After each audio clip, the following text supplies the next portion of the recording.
در اعماق زمان، پیش از آنکه تاریخ ثبت شود، موجوداتی از نور از ستاره‌های دوردست به زمین آمدند. آنها خود را خدمتگزاران خالق واحد می‌نامیدند، موجوداتی که نه به شکل جسم بلکه در قالب آگاهی سفر می‌کردند.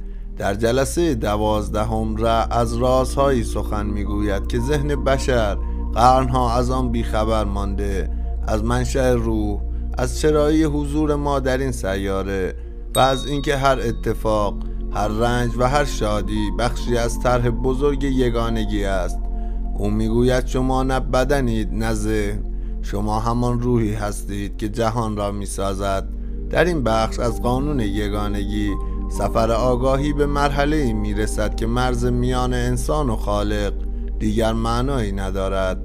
با من رضا همراه باشید در کانال بودکست، جایی که با هم پرده از رازهای فراموش شده خلقت برمی‌داریم.